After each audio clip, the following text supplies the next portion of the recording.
Yo guys, dan dari balapan GP Australia tadi bisa kita simpulkan kalau pakai ban soft jangan sekali-kali nge-push dari awal balapan, karena kalau udah habis ban di lap akhir kalian bakal kalah atau di overtake seperti yang dilakuin Jorge Martin tadi, ya kan? Dari awal balapan dia ngejadiin dirinya sebagai race leader, tapi ketika udah di akhir lap dia kehabisan ban, sering tergelincir, alhasil gagal juga meraih kemenangan. Jadi ya itulah kesimpulan dari balapan GP Filipina tadi. Nah sekarang kembali ke MotoGP 23 karir di episode ke-76. Hari ini Missing telah mengalahkan si Fabio Quartararo sebagai pemegang kendali di pabrikan Yamaha ini cuy. Nah di klasemen Francesco Bagnaia masih menjadi pimpinan dengan total 118 poin. Sementara itu kita yang di posisi keempat terpaut sekitar 20-an poin atau lebih tepatnya di angka 22 poin, dan Johan Zarco masih menjadi pesaing terdekat Francesco Bagnaia.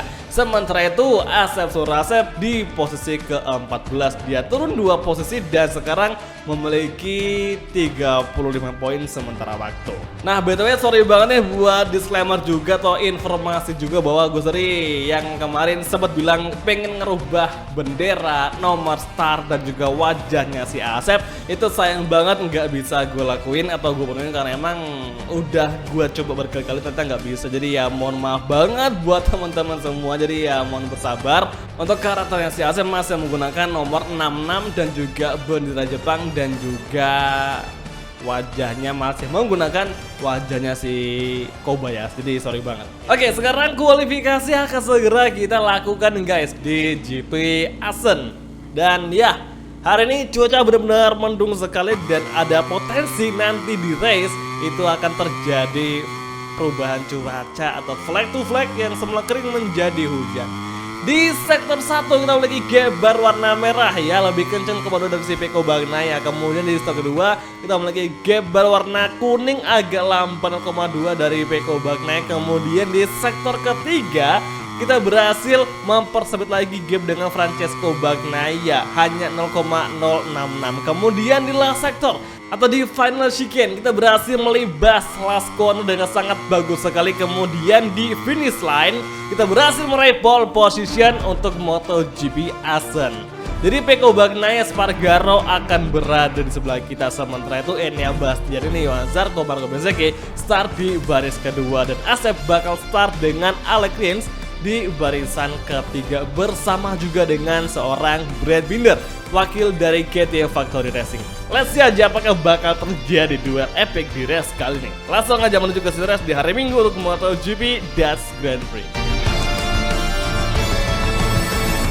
Oke guys, dan tibalah kita di starting grid untuk MotoGP Assen atau di GP Belanda, dan hari ini Francesco Bagnaia berhasil kita gusur untuk sesi kualifikasi, dan ini merupakan first time kita bisa ngebawa YZR M1 berada di posisi pertama. Ini luar biasa banget. Kemudian Espargaro seperti biasa akan menjadi rival yang cukup berbagi Pecco di paruh musim kedua ini, dan Rio bersama Movistar MotoGP start dari pole position.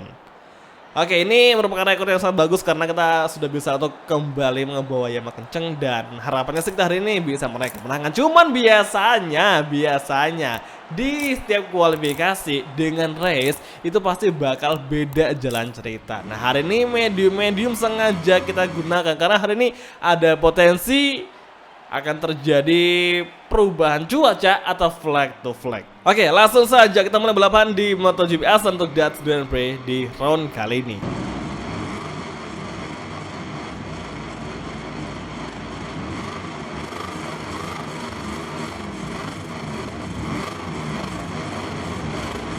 Oke semua, dan inilah dia secara kelas MotoGP Dutch Grand Prix Assen Circuit, it's on the way. Dan langsung saja kita mulai. Francesco Bagnaia, Espargaro take the lead, dan di turn 1 kita late break sembari mengovertake Marco Bezzecchi, dan kembali Fabio Quartararo datang dari outside kita tapi berhasil kita tahan, dan sekarang Rio akan segera comeback lagi untuk posisi ke-6 dari Johan Zarco. Oke, kita ambil inside line dan Asep Surasep nongol di sebelah kita, luar biasa. Bahkan Yonas Zarko kembali melawan kita. Tipis sekali kekuatan. Sekarang kita ke collision dengan rombongan rider lain dan sekarang kita mencoba slip trim dari Enea, maksudnya Espargaro, namun belum bisa menuju tikungan kencang atau tikungan ke 6-7. Nampaknya Espargaro masih mendukung kita dan cukup bertahan hingga akhirnya kita memiliki peluang di sini untuk mengovertake di turn ke-8, mengambil alih posisi ke-6 dari Aprilia Rider.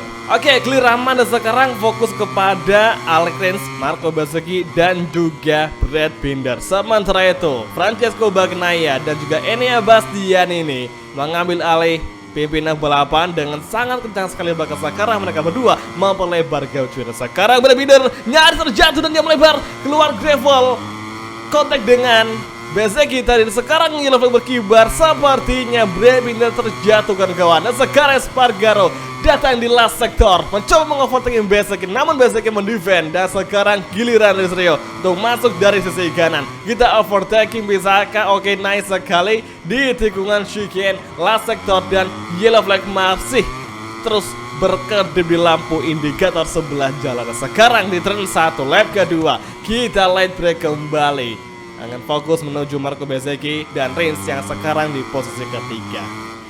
Oke guys, kita hari ini sudah bisa untuk kembali di posisi kelima meskipun jauh dari apa yang kita targetkan, yaitu meraih posisi pertama. Karena seperti yang udah gue bilang tadi, sesi kualifikasi sama race pasti bakal beda hasilnya. Dan exit corner tikungan keempat, kita akan mencoba slip trim apakah bisa, dan sepertinya malah ditinggal jauh sama si Bezzecchi. Sekarang menuju tikungan ke 6.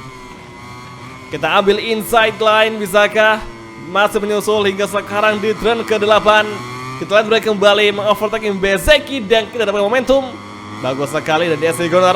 Alex Rins juga kita overtaking, luar biasa. Satu tikungan kita bisa mengovertaking dua orang sekaligus, dua pembalap sekaligus. Meskipun sekarang Alex Rins kembali melawan dari outside line di turn ke-10. Masih mendefend Yamaha, kembali kita di overtaking. Namun sekarang Alex Rins mencoba terus mendefend, namun sekarang dia malah memperlebar gap di bagian kanan dan kita masuk mengovertaking.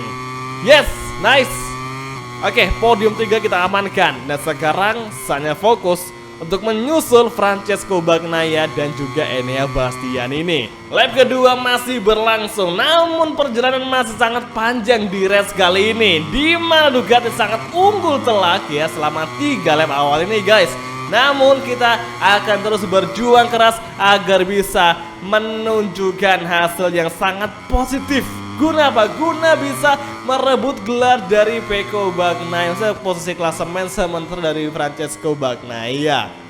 Oke, sepertinya rintik hujan sudah mulai turun membasahi kamera kita dan gue rasa ini bakal menjadi balapan yang cukup chaos. Dan sekarang di depan kita di bagian pepohonan sudah nampak curah hujan semakin lebat cuy. Kita berdoa saja semoga kesempatan kita untuk semakin kencang di saat-saat sahabat ini bisa terlaksana. Karena biasanya di perubahan cuaca kayak gini itu biasa rider lain pada ngelambat, sedangkan kita tetap gaspol dan ada peluang untuk bisa meraih posisi yang terbaik cuy. Tikungan ke-9 dan tikungan ke-10. Disinilah letak hujannya semakin lebat. Waspada, keep focus, keep fighting. Sementara itu, Asep Surasep, Fabio Quartararo melengkapi 8 besar. Apakah Asep dan juga Fabio Quartararo bisa kencang di cuaca seperti ini? Semoga saja. Tapi ini gue rasa jika kita masuk ke pit saat ini juga kayaknya kurang sih. Mending kita nunggu seputaran lagi dan nanti bakal masuk ke pit cuy. Apakah kita bisa selamat dari cuaca seperti ini? Dan ya ampun, malah lebar cuk, malah cosplay MotoGP 2015 ya. Tapi bedanya kita nggak sama Marquez, dan ini tumben banget kita nggak dikasih penalti juga, karena biasanya di tengah show itu rawan sekali dengan hukuman penalti. Cuman kebanyakan ya beberapa kasus yang udah gua tonton kemarin-kemarin di Discord itu laporannya bahwa di tikungan chicane di GP Assen itu emang ada bug yang kadang penalti nggak terlalu seketat kayak di track-track lainnya. Jadi itulah yang bisa kita manfaatin di track GP Assen.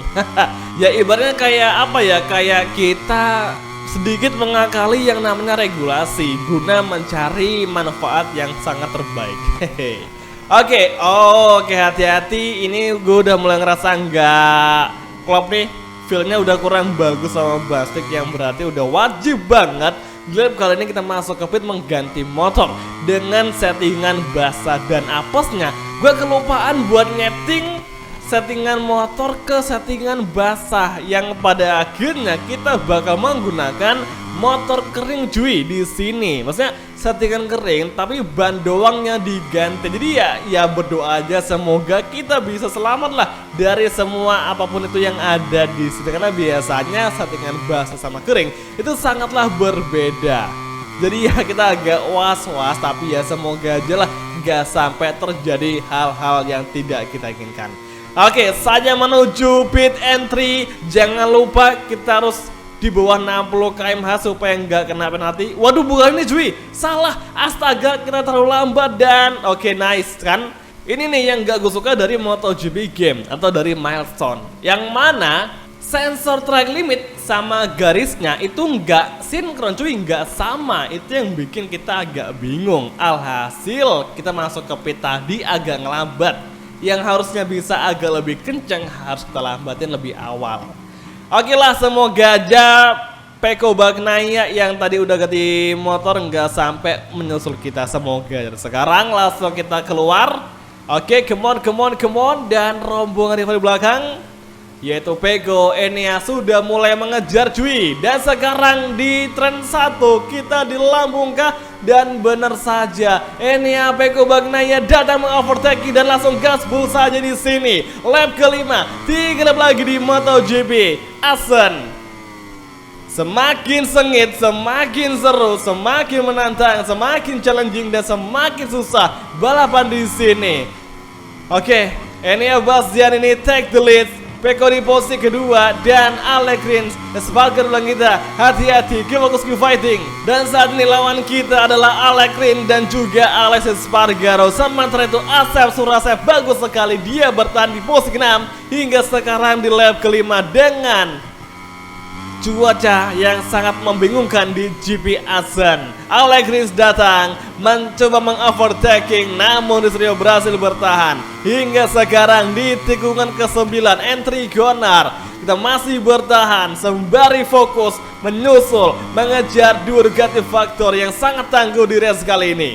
Di 2 lap lagi, apakah mungkin Rizrio dengan YZR M1 bisa memburu Desmo GP23 dengan kondisi jalannya semakin basah, hujan semakin lebat, semakin krusial momen di sini. Dan yang pastinya di setiap cornering kita wajib waspada, hati-hati mengerem, hati-hati menengok, takutnya kita malang lebar dan terjatuh. Oke, Lashiken, kita selip lebar. Oh, mistake dari Rizrio menginjak rem tadi sehingga kehilangan di depan yang mengharuskan kita harus terpaksa motong jalur, namun kita selamat dari long lap penalty. Tapi untungnya sekarang ini dengan kita tadi berhasil memperrapat gap dengan Ducati Factory. Bahkan Pecco Bagnaia sudah berada di depan mata.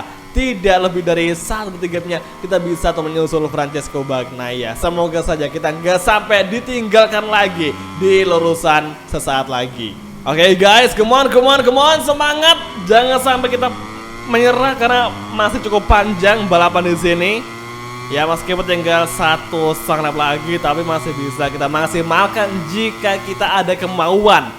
Maka dari situ kita akan mencoba lebih nge-push lagi di race kali ini di GP Assen. Sementara itu Asep Surasep masih bertengger di posisi ke-6. Tapi jujur ya, gue salut sama si Asep meskipun kondisi di Assen sangat membingungkan, sangat krusial, benar-benar menguras tenaga, pikiran, tapi dia masih bisa untuk mempertahankan dia punya posisi di posisi ke-6 cuy. Itu luar biasa banget cuy. Gua akuin sebagai teammate-nya di tim Movistar MotoGP, gue salut banget sama si Asep yang masih mau bertahan di posisi 6. berjuang keras agar reputasi tim kita bisa semakin menanjak cuy. Dan sekarang semakin dengan Beko Bagnaia di last sector. Dan here we go guys, last weekend kita late break sembari fokus menuju mengovertaking Beko. Oke, exit corner saat ini semakin rapat dan peluang kita meraih posisi kedua akan segera terbuka. Lap ke-7 kita heartbreaking from race turn 1 masih rapat, cukup rapat, dan semangat kita masih membara untuk lap terakhir yang menjadi saksi bisu perebutan terakhir kita dengan Ducati antara posisi 1, 2, dan juga ketiga. Tikungan keempat track lurus, dan sekali lagi jangan berharap Yamaha bisa kencang di sini atau di lurus karena jelas Ducati lebih unggul telak dengan daripada Yamaha YZR M1.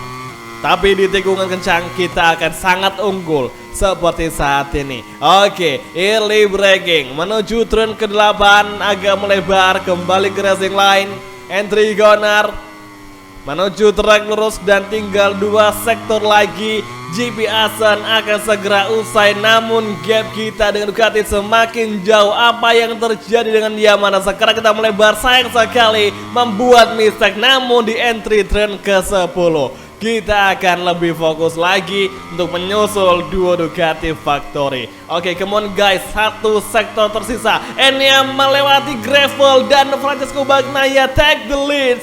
Dan sekarang giliran kita di last sector, tikungan high speed cornering. Yamaha menyusul, Enea bertahan. Rizrio melawan Enea menuju last weekend. Langsung kita overtaking, kita late braking sembari memblok Mas Enea, dan akhirnya overtaking terjadi hingga akhirnya potong jalur. Tapi tenang saja, penalti tidak berlaku di sini, dan akhirnya MotoGP Asen YZR M1 dengan Rizrio berhasil berada di posisi kedua, dan Beko Bagnaia meraih kemenangan di race kali ini. Oh my goodness mate, momen terakhir sangat mendebarkan. Overtaking yang sangat krusial, momen seperti di MotoGP 2015 terulang lagi. Untuk race kali ini, Enea menjadi korban dari keganasan YZR M1 dan juga Rizrio atau dari wakil Movistar MotoGP. Asep di posisi ke-6 luar biasa, kita beri aplaus cuy. Dan Fabio Quartararo di posisi ke-9. Franco Morbidelli dia hilang cuy. Dimana Franco berada? Kok nggak ada di 17 besar? Apakah Franco di belakang? Benar sekali, Franco Morbidelli menjadi wakil Yamaha yang sangat terakhir. Dan di klasemen, Rizrio naik 2 tingkat dengan berada di posisi kedua dengan jarak minus 27 poin dari Francesco Bagnaia. Johan Zarco, Espargaro, Alegrins, Miguel, Brad Binder masing-masing turun cuy, dan kita sekarang akan menjadi lawan dari Francesco Bagnaia. Semoga saja gak hanya di balapan kali ini saja kita bisa kencang, namun juga di race-race selanjutnya pasti bakal lebih seru lagi persaingannya. Jadi oke, semua langsung aja mengakhiri video kali ini. Terima kasih nonton dan sampai ketemu lagi di video MotoGP Garut untuk episode selanjutnya. Thank you, bye, dan ciao guys, sampai jumpa.